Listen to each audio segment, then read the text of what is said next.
Hello and welcome to the third episode of the strategy game Warring Factions. I'm going to show you what's happened in the past 12 hours since I last made the video of episode number 2. I need to respond to some people in my message group. I'm going to check out this research facility that was researched, so it's not that good. And the reason is the price. Not only that, but because it requires a lot of resources. But I'll show you a website I use to quickly do calculations like this, so I can figure out what's best. The tech level of it, the project doesn't always tell you the most information. So yeah, just by adding these numbers in here, it's quite easy to tell that one's better than the other, but there you go, it's 170% more expensive just in price alone to build that new facility, so I'm better off building these labs. I mean, it's still a 30% saving technically because of the workers and the efficiency, but it doesn't work out because of the resources. And I'm doing that because it's a play style. I could just take the resources from the trade station, but those are for battles. So my population growth, as I said, is stabilised, and my wealth has stabilised. My growth was supposed to be near 160, and my wealth was supposed to climb to 160. I'll show you more about that with the graphs soon, now that the game's had time to update them. My scientists that I hired now, I'll have to build new research facilities so that I can start new projects. So I go to this tab here, and there's a couple more that have applied. There is a limit, and it's based on how many scientists you have in your population, which you can't do much about.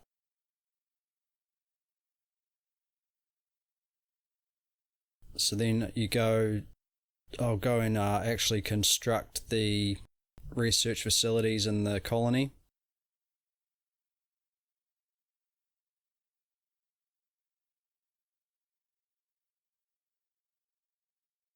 I believe I'll need 6, but I had to double check. I've got a lot of things on my mind.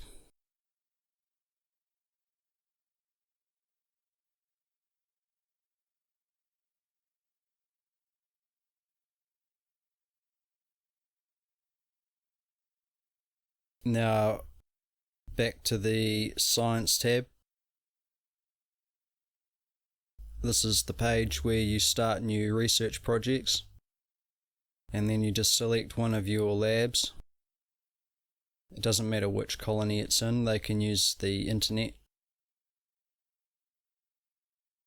And then you pick a facility. So what I'm doing now is training.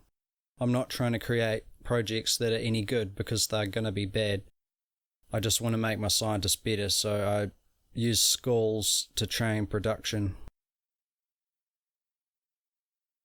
And you get into a habit of using particular blueprints out of personal preference. And so for construction, I like to use destroyers. And using 10,000 credits is a ample enough starting amount to gain a couple of levels of experience per project. And it also cuts the time of the project down quite a lot. And it's better off to have a lot of bad projects statistically than it is to get fewer good projects when you're training long term. And now I'm clicking, of course, on each skill, and that will sort the list in order of the scientists in that highest in that skill category, and going through and selecting the corresponding blueprint. There are plenty of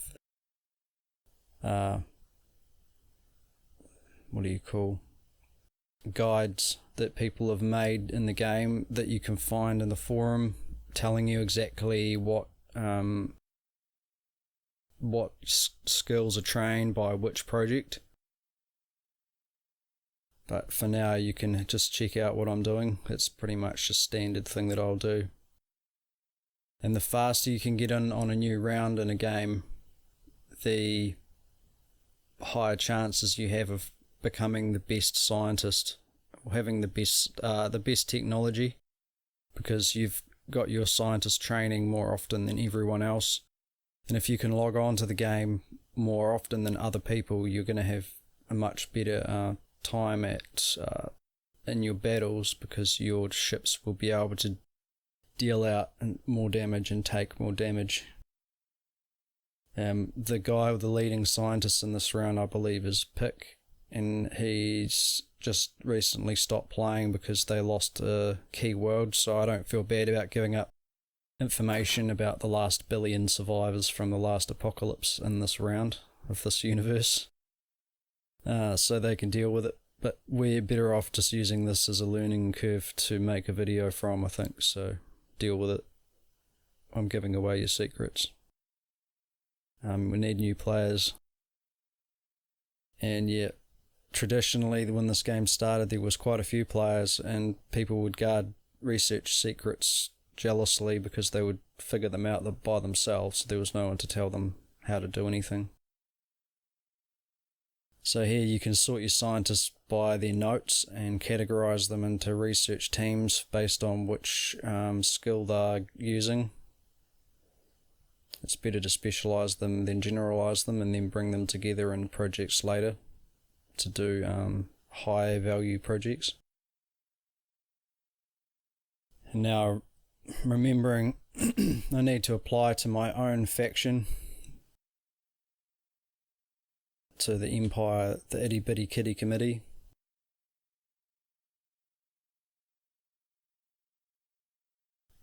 And the leader at the moment, Starcream. These guys have been playing this game for like 15 years or something. Saladin, and I've played with all of them on a few occasions, variously, throughout different universes on losing and winning sides. So I can't actually send an allegiance request because they've disallowed membership applications. So now I'm sending him a personal allegiance request, which is a way to get around that. And I'm offering him 75% of my ship quota in return for joining in, because I'm not planning on using them myself. I'm just here to show you how to play the game again. I will start playing again, no doubt, but at the moment I'm not going to be using those ships. So as long as I'm actively playing the game and logging in, it doesn't matter that I've handed them to someone else. The problem comes if you do that and then stop playing, and then you have all these ships from people that don't exist. That's against the rules. Once I give them to him, they're pretty much out of my, unless they get destroyed in battle or he destroys them, he can take them from me in various ways, so that you have to trust people when you do that they won't screw you over. If they suddenly quit, for example, then that sort of thing will happen. So now you see my economy's going. It's set in motion. Everything's climbing in the graphs. And just by simply building those last 200 police stations, I was able to stabilize my economy. And you can see now my wealth is curving off. So I know that at 150 wealth with these settings in this environment, that is the maximum wealth that I'm going to get without any malls. but there is a way around that I'll show you. And what I intend to do is mess with the population density, because I'm tweaking an algorithm to get a result that I want.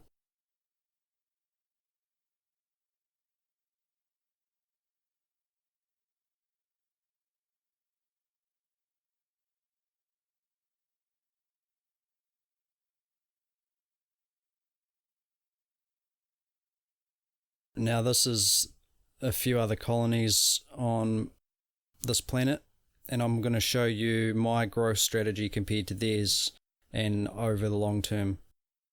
And there's all these numbers, but there's a real simple way to tell how well people's colonies are really doing, and that actually caps out at a certain point too. So see, I have 6.21 people per square kilometre. The maximum is about 14 to 15, but even though I have less citizens than all these other people, I have a much higher growth density, much higher population density, closer to someone who has 100,000 more people than I do. And that's because I'm using my knowledge of the game to get a good growth strategy in my city. And I will eventually outgrow all these other people at this level, which I'll show you in a few weeks. And I know because I've tested this strategy out before. I think I told introductory about it, and then he had like this brainwave, and then showed me something about it, and then we just crashed some aspect of the logic. We were able to do something, so then the game got adjusted so that you couldn't exploit it by introducing more corruption penalties. That was responsible. This responsibility of that lays on us for a few things. So what I want to do is really build malls to make sure my population is as wealthy as possible. And instead of doing that, what I'm going to do is decrease my wealth tax, which will increase my wealth to 160. And this will also decrease my population growth, but this will in turn keep my land growing faster, so that everything is at a steady median of something, which is actually what actually happens, and then everything grows at some exponential rate. So my density will increase rapidly up to about 10 or 12, and then I will have more land growth than other people, and I'll also have more population growth. But the population growth won't be as high as other people. It's not the best population growth method, but I will have more land because I want to increase my technology level before everyone else predominantly. Cheers.